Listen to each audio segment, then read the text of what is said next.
estábamos viendo cómo había una historia de una mujer que en un momento de prueba, de tribulación, hizo algo que espero que nosotros también podamos aprender en esta noche. Y la pregunta es, hermanos, ¿qué hacer cuando hemos intentado de todo y no hemos podido resolver nada? ¿Qué es lo que se debe hacer en esos momentos? Bueno, vamos a volver a la historia de Lucas capítulo 8, versículo 42 al 46, espero que usted lo recuerde, donde meditábamos en esta mujer que padecía un flujo de sangre y se sintió de esa manera. Sintió que había intentado todo, no sabía qué más hacer, así que tomó una decisión en su vida. Lucas capítulo 8, versículo 42 al versículo 46.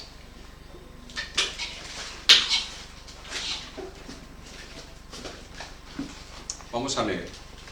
Porque tenía una hija única como de 12 años que se estaba muriendo y mientras iba la multitud le oprimía. Pero una mujer que padecía de flujo de sangre desde hacía 12 años y que había gastado en médicos todo cuanto tenía y por ninguno había podido ser curada, se le acercó por detrás y tocó el borde de su manto y al instante se detuvo el flujo de sangre. Entonces Jesús dijo: ¿quién es el que me ha tocado? Y negando todos, dijo Pedro y los que con él estaban: Maestro, la multitud te aprieta y te oprime y dices: ¿quién es el que me ha tocado? Pero Jesús dijo: alguien me ha tocado, porque yo he conocido que ha salido poder de mí. ¿Qué quiero, hermanos, que nosotros meditemos en esta noche? Que según esta historia, según el relato que nos da este pasaje y también nos lo relata el Evangelio de Mateo, esta mujer había comenzado a padecer un flujo de sangre desde el día en que había nacido la hija de Jairo. Que si usted mira el versículo 42, dice que Jairo tenía una hija que tenía 12 años. Era el mismo tiempo que tenía esta mujer padeciendo el flujo de sangre, lo cual era una situación muy vergonzosa para una mujer, y más aún en aquella época donde las mujeres que tenían flujo de sangre, según la ley de Dios, eran consideradas inmundas. En Levítico, no pierda por favor este pasaje de Lucas capítulo 8, no lo pierda, póngale ahí algo para separarlo. Y vamos un momento al libro de Levíticos capítulo 15, versículo 22 al versículo 27, dice la palabra del Señor.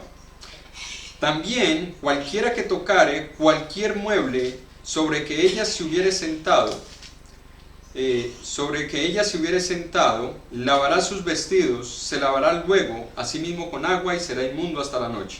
Y lo que estuviere sobre la cama o sobre la silla en que ella se hubiere sentado, el que la tocare será inmundo hasta la noche. Si alguno durmiere con ella y su menstruo fuere sobre él, será inmundo por 7 días, y toda cama sobre que durmiere será inmunda. Y la mujer, cuando siguiere el flujo de su sangre por muchos días fuera del tiempo de su costumbre, o cuando tuviere flujo de sangre más de su costumbre, todo el tiempo de su flujo será inmunda como en los días de su costumbre. Toda cama en que durmiere todo el tiempo de su flujo le será como la cama de su costumbre, y todo mueble sobre que se sentare será inmundo como la impureza de su costumbre. Cualquiera que tocare esas cosas será inmundo, y lavará sus vestidos, y asimismo se lavará con agua, y será inmundo hasta la noche.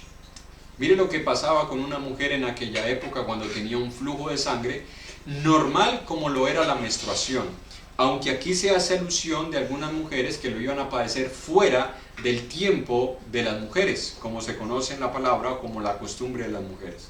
Bien, esta había sido la situación de esta mujer. 12 años siendo considerada como una mujer inmunda, teniendo que convivir con la estigmatización y la discriminación de la sociedad, con la estigmatización y la discriminación de su familia, de su esposo, si es que lo llegó a tener, porque no se relata si tuvo esposo. No podía ir al templo, no podía estar con los seres que más amaba cerca, porque cualquiera que la tocare quedaba inmundo. Cualquiera que se sentare donde esa mujer se sentaba quedaría inmundo. Cualquiera que se acostare donde ella se acostó quedaría inmundo. Es decir, era una situación muy difícil para esta mujer. Era una enfermedad que la estaba afligiendo día tras día tras día durante 12 años.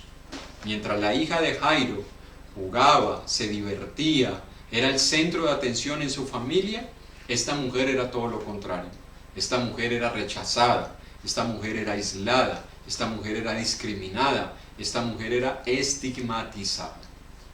Si ya de por sí es una situación difícil tener la costumbre de las mujeres, imaginémonos lo que era para esta mujer tener ese flujo de sangre y esa enfermedad durante esa época. Porque en esa época no se tenían los recursos higiénicos que se tienen hoy en día. No habían las toallas que se tienen hoy en día. No habían los medios para poder mantener una buena higiene como los que se tienen hoy en día. En esa época, lo que las mujeres utilizaban eran unos trapos que se colocaban debajo de sus partes para ir recogiendo los fluidos, para ir recogiendo ese flujo de sangre. ¿Qué tenía que hacer esa mujer con esos trapos? No los podía botar, porque la tela no era como hoy en día, que fácilmente uno la consigue, hay textileras multinacionales que las proveen. No, en esa época las prendas de vestir, la ropa, era algo que se apreciaba mucho porque era muy costosa, y eso lo hemos visto en otras ocasiones. Así que, ¿qué tenía que hacer esta mujer? Día tras día cambiarse de esos trapos y lavarlos. Pero aquí surge un inconveniente para esta mujer que tenía este flujo. Es que nadie podía tocarlos sino solamente ella. Porque cualquiera que tocara esos esos trapos con esos flujos de sangre quedaba inmundo. Así que era ella la encargada de hacerlo. Lo cual era una situación vergonzosa, era una situación incómoda, porque nadie podía tocarlos. Nadie podía acercarse a esas cosas, porque lo dice en Levítico, en el versículo 27, dice: cualquiera que tocar esas cosas será inmundo, y lavará sus vestidos, y asimismo se lavará con agua, y será inmundo hasta la noche. Es decir, si alguien decía: no, yo quiero ayudarte, yo quiero prestarte un servicio, así fuera un familiar cercano, quedaba inmundo durante todo el día, habiéndose lavado. Ahora, esos flujos de sangre en esta mujer iban a producirle cambios hormonales, que es lo que nosotros vemos hoy en día, lo que pasa con las costumbres de las mujeres, que producen cambios hormonales cuando están en el periodo menstrual. Produce debilidad corporal porque se está perdiendo sangre, así que eso produce debilidad corporal, incomodidad para caminar, incomodidad para moverse. Por eso es que hoy en día se han inventado tantos diferentes tipos de toallas para mejorar que la mujer no tenga tanta incomodidad al caminar, hacer sus labores diarias, ir al trabajo. Por eso hasta ahorita hay algunos de esos elementos que son delgados, que son más estrechos, que permiten el libre esparcimiento de la mujer. Pero en esa época no lo sabía. Así que era una incomodidad tener esos trapos allí amarrados, y el temor a que de pronto fuera tanto el flujo que comenzara a dejar evidencias cuando iba caminando por la calle. Así que era incómodo para vivir, incómodo para caminar, incomodidad para dormir. Había una incomodidad incluso para dormir. Posiblemente esta mujer iba a tener noches de insomnio, noches de desvelo por esa incomodidad. Le iba a producir dolores abdominales como los que le producen algunas mujeres, y por eso se han inventado tantas pastas. Dolores de cabeza, ya que es lo que produce también por los cambios hormonales la pérdida de sangre y la debilidad y los dolores abdominales. Las defensas se iban a bajar porque se están perdiendo muchas cosas que el cuerpo necesita, como lo es la sangre y todo lo que ella contiene para nuestro funcionamiento, etcétera, etcétera, etcétera. ¿Qué es lo que quiero que veamos con esto, hermanos?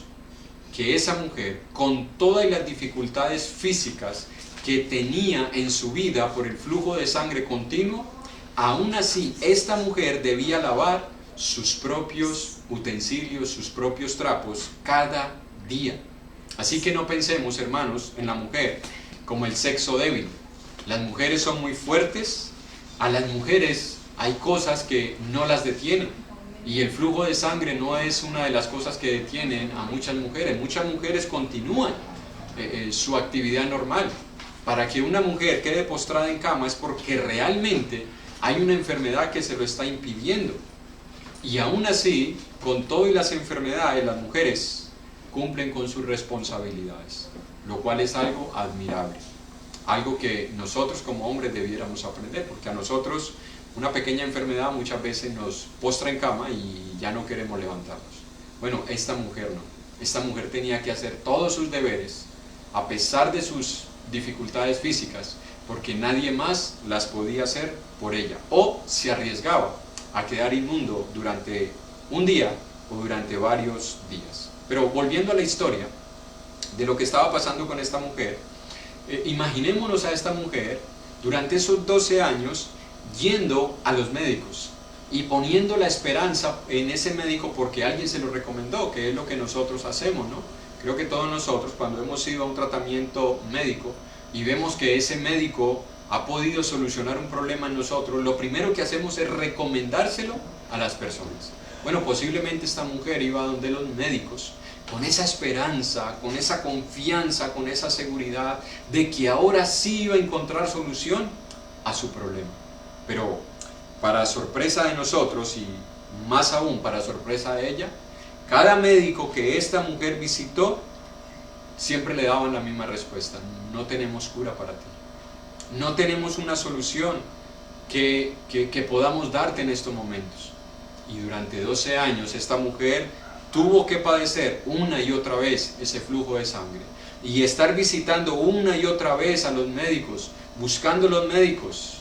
Cuánta angustia, cuánta frustración, cuánto temor había en esta mujer de que tenía que estar padeciendo con esa enfermedad y que ningún médico de la época, y habían buenos médicos como Lucas, que es el que relata esta historia, y particularmente y providencialmente quien relata esta historia es Lucas, así que Lucas tenía conocimiento de que esa enfermedad era real y que habían ciertas enfermedades en la época que no tenían la cura, como posiblemente hoy sí se pueda tener algunas enfermedades que existían en esa época. Aquí se estaba cumpliendo lo que Satanás le dijo a Dios que el hombre haría cuando su salud fuera afectada, en el libro de Job capítulo 2 versículo 4, donde le dice: piel por piel, todo lo que el hombre tiene dará por su alma, por su vida, perdón. ¿Cuántos de nosotros hemos hecho lo mismo? ¿Cuántos de nosotros, si vemos la necesidad de pagar una consulta costosa con un especialista, lo hemos hecho? No nos importa quedar sin dinero, porque nosotros pensamos: sin salud, ¿para qué dinero? Y es verdad. Pero ¿cuántos de nosotros, hermanos, a veces nos hemos visto impedidos, incapacitados, imposibilitados de visitar a un médico especialista porque no contamos con los recursos? Y eso nos trae frustración, eso nos trae a nosotros angustia y temor, y incluso a veces formulamos en nuestra cabeza y decimos: si yo hubiese visitado a ese médico antes, es que si yo hubiera tenido dinero, posiblemente este problema no se me hubiera agravado, posiblemente esta enfermedad no estaría en esta situación, posiblemente hubiera evitado esto, y como lo acabo de decir, posiblemente, porque ninguno de nosotros tiene la certeza de que hubiese sido así. Pero esta mujer sí pudo ir a visitar a los médicos de la época, famosos, reconocidos, que tenían fama de ser buenos doctores, buenos médicos, y ninguno de ellos le había sanado. ¿Qué le quedaba a esta mujer, hermanos? Ya no le quedaba dinero, porque se había gastado todo el dinero en los médicos. Lo único que le quedaba a esta mujer era ir a encontrarse con Jesús, para que el poder de Dios que se manifestaba en él le sanara. Era lo único que le quedaba a esta mujer, y eso fue precisamente lo que hizo ella. En el versículo 44 de Lucas capítulo 8, Lucas 8:44, después de decir que había visitado a los médicos y se había gastado todo cuanto tenía y que ninguno le había podido dar con la solución a su enfermedad, dice en el versículo 44, se le acercó por detrás y tocó el borde de su manto. Escuche lo que hizo esta mujer. Se le acercó por detrás y le tocó el borde de su manto. Pero aquí quiero que veamos otra situación en la vida de esta mujer. No solamente era el flujo de sangre, no solamente era el haber gastado todo su dinero, no era solamente haber escuchado a tantos médicos durante tantos años diciéndole: mujer, no tenemos respuesta a tu enfermedad. Mujer, no podemos solucionar el problema que tú tienes. No solamente eso era lo que le afligía. Era tanta la vergüenza de esta mujer, se había sentido tan humillada, tan discriminada durante esos 12 años, y que era conocido porque una enfermedad de esa no se podía esconder ya tan fácilmente como pasa hoy en día, que incluso uno se entera cuando una mujer tiene el periodo menstrual, porque hay cambios que lo hacen notorio, o cuando estamos en la familia, pues hay cosas que nosotros podemos evidenciar de que están pasando por su periodo. Esta mujer lo tenía durante 12 años. Posiblemente la información de su enfermedad había circulado entre sus familiares, entre sus vecinos y entre muchas personas del pueblo. Así que esta mujer, con ese temor, con esa vergüenza, con ese temor en su interior de ser discriminada, de ser alejada, de ser humillada, no se atreve a acercarse a Jesús de frente. No se atreve a ir a su encuentro y decirle: Jesús, tengo un problema y este es mi problema, por favor, quiero que me ayudes, como lo hizo Jairo. Que Jairo le salió al encuentro a Jesús y le dijo: tengo una hija, por favor, ven a mi casa.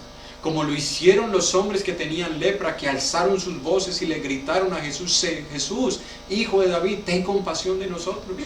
No, esta mujer no se atrevió a hacer eso, porque había temor en ella, había vergüenza en ella, temor a ser rechazada por las personas del pueblo y que le dijeran: aléjate, que tú eres una mujer inmunda. Temor de los discípulos, de los cuales nosotros hemos visto que en una ocasión, cuando un hombre se quiso acercar, le decían que se callara y no le permitían llegar a Jesús. Incluso a muchos niños que quisieron acercarse a Jesús, los discípulos se lo impedían. Puede que aún en su corazón hubiese temor de Jesús, de que Jesús posiblemente le rechazara. Y así que todo eso la llevó a acercarse a Jesús por detrás, con ese sentido de humildad, con ese sentido de vergüenza, con ese sentido de temor, pero no de miedo, sino de temor, de saber en presencia de quién está. ¿Qué diferencia a muchos de nosotros que nos acercamos al Señor en nuestros días? ¿Qué diferencia? Que muchos de nosotros nos acercamos a Jesús en oración haciéndole demandas. Nos acercamos a Jesús como si fuera cualquier cosa la oración. No vemos realmente delante de quién estamos cuando apartamos un tiempo y decimos que vamos a orar. No hay respeto, no hay reverencia, ni cuando oramos ni cuando escuchamos su palabra. Hacemos cualquier otra cosa menos que prestarle atención a la palabra de Dios. Qué tristeza con nosotros, que esa sea nuestra actitud. Qué diferencia entre esa mujer y muchos de nosotros, que tomamos la palabra de Dios como si fuera cualquier cosa, porque pensamos que si la estamos leyendo en casa y nadie nos está viendo, entonces no importa lo que yo haga, no importa cómo me comporte, no importa cuál sea mi actitud, no importa cuál sea mi postura. Qué diferencia cuando nosotros oramos y nos están viendo otras personas ajenas a nuestra familia. En ocasiones tenemos más temor de los hombres que el temor que deberíamos de tener de Dios, incluso en esas oraciones privadas. Esta mujer se acercó a Jesús, pero con ese temor reverente, con ese respeto de saber delante de quién estaba. Hoy, yo no sé si usted lo ha visto, se han comenzado a circular mensajes vía WhatsApp, vía Facebook, donde muchas personas dicen estar orando con el Señor y le hacen demandas. Es como si le estuvieran dando órdenes a Jesús. Es como si Jesús se hubiese convertido en el sirviente de ellos. Y piensan que todo lo que ellos le dicen en oración, Dios está obligado a hacerlo por ellos. ¿Qué diferencia con esta mujer? Ella tenía fe de que si tocaba el borde de su manto iba a ser sanada, pero no se acercó con esa actitud con la que muchos de nosotros a veces nos acercamos a Jesús. Miren lo que dice Salmos 147.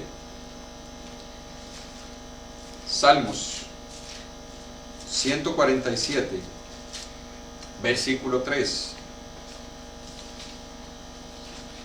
Él sana, ¿a quién? A todos los que van y le dicen, Señor, sana, Señor, yo sé que tú tienes poder, y sabemos que Dios tiene poder. Señor, y tú me vas a proteger, y sabemos que Dios ha prometido hacerlo. Señor, y si yo soy tu hijo, ninguna peste, ninguna enfermedad vendrá sobre mi vida, y es una promesa de Dios. Pero muchas promesas de Dios están condicionadas a la actitud del corazón del hombre. Miren lo que dice el versículo 3. Él sana a los quebrantados de corazón y venda sus heridas. Una pregunta, hermanos. ¿Es así como nosotros vamos a Jesús cuando tenemos una situación difícil en nosotros? Porque esta era la actitud con la que esta mujer se acercó a Jesús. Quebrantada de corazón, sin más recursos en su vida, sin nada más que pudiera hacer por ella misma. Había confiado en los médicos y los médicos no le habían dado respuesta. Había confiado en los recursos económicos y no fueron suficientes para solucionar su problema. Y ahora se acercó a Jesús, pero en esta actitud, quebrantada de corazón. ¿Es así como nosotros nos acercamos a Jesús? ¿Quebrantados de corazón? O más bien, es solamente cuando nosotros tenemos un problema que no está dentro de nuestras capacidades de solucionarlo, cuando nosotros nos acercamos a Jesús quebrantados. Y los otros días, ¿cómo nos acercamos a Jesús? En otras ocasiones, cuando las cosas aparentemente están bien, ¿de qué manera nos acercamos a Jesús? ¿Quebrantados de corazón? ¿Humillados ante su presencia? ¿Reconociendo su grandeza y nuestra pequeñez? ¿O nos acercamos a Jesús con oraciones, y me perdonan lo que voy a decir para muchos, que más parecen rezos católicos que verdaderas oraciones, ruegos y súplicas a nuestro Dios? Porque muchas veces, comenzando por nuestros hijos, han comenzado a tener en sus mentes un esquema de oración que parecen más oraciones católicas, con el perdón de las oraciones que ellos hacen, porque siempre repitiendo las mismas palabras. No hay respeto por la persona de Dios, no hay temor por la persona de Dios. ¿Qué diferencia entre esa mujer y nosotros? Dios permita que nosotros cambiemos nuestra mentalidad y que la historia de esta mujer cambie nuestra mentalidad y nuestra actitud cuando nos acercamos a la presencia del Señor. Convencidos de su poder, sí, pero también convencidos de cuál debería ser la actitud con la cual nosotros nos acercamos a Él. Acerquémonos a Él para clamarle, para rogar su perdón, para rogar su misericordia, y que nos ayude a reconocer que Él tiene las respuestas a esos problemas a los cuales nosotros no le hemos encontrado respuesta, a los cuales los hombres no le han encontrado respuestas, que Él tiene, hermanos, todo lo que se necesita para nosotros poder vivir en medio de las pruebas. Por eso el título de la meditación de hoy era Fe en medio de las pruebas. Las pruebas nos deben ayudar a crecer en nuestra fe, para que nuestra relación con el Señor sea cada vez más íntima, más personal, más estrecha, que sintamos la presencia del Señor donde quiera que estemos, más ahora que estamos junto a nuestra familia, que como familia experimentemos la presencia del Señor. En conclusión, hermanos, esta mujer hizo lo que todos nosotros deberíamos hacer cuando no sabemos qué hacer. Repito, hermanos, esta mujer hizo lo que todos nosotros deberíamos hacer cuando no sabemos qué hacer. Termino, hermanos, en Mateo capítulo 9, versículo 21. Y es el pasaje paralelo a esta historia. Mateo capítulo 9, versículo 21. Porque esto fue lo que la mujer hizo. Dice el versículo 21, es la misma historia, dice: porque decía dentro de sí esta mujer, si tocare solamente su manto, seré salva. Escuche, hermano y hermana, lo que esta mujer decía dentro de sí misma. No es lo que decimos de dientes para afuera, hermanos. Porque a veces nosotros decimos, sí, hermano, me estoy acercando más al Señor, estoy aprovechando este tiempo para estar más cerca del Señor. Eso es lo que decimos de dientes para afuera. Quien realmente sabe lo que hay dentro de nuestro corazón es Dios y nosotros mismos. Esta mujer decía dentro de sí, si tan solo me acercare de tal manera que pudiera tocar el borde de su manto, seré salva. Hermano y hermana, ¿qué tan cerca hemos estado del Señor estos días? ¿Qué tan cerca? ¿Nos levantamos sintiendo la presencia del Señor? ¿Sentimos que Él es real en nosotros al punto que lo primero que hacemos es orar? ¿Eso es lo que estamos haciendo? Espero que sí, hermanos. Sentimos la presencia del Señor tan real en nuestras vidas que lo último que hacemos antes de irnos a dormir es orar y darle gracias a Dios. ¿Qué tan cerca estamos del Señor? Y a veces queremos que el Señor sane nuestras enfermedades, que el Señor solucione nuestros problemas, pero de lejos, a control remoto. O como estamos acostumbrados hoy en día y el mundo se está acostumbrando a manejar todo vía celular. Ya las cámaras de la empresa las vigilan vía celular, hacen transacciones vía celular, no tienen que movilizarse de un lugar al otro.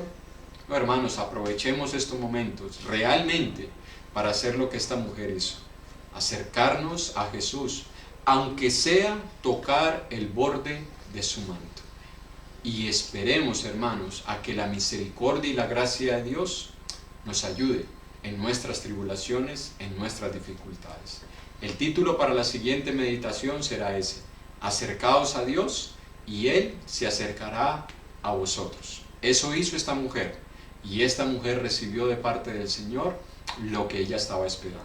Así que les invito, hermanos, a que eso sea lo que estemos haciendo en estos momentos de cuarentena, donde hemos tenido más tiempo en nuestra vida, con nuestra familia, con nuestros hijos, que partiendo de nosotros como padres, ellos nos puedan ver que nos estamos acercando al Señor, para que cuando nos reunamos como familia en nuestros devocionales, ellos puedan ver en nosotros aquello que nosotros estamos tratando de que haya en sus corazones.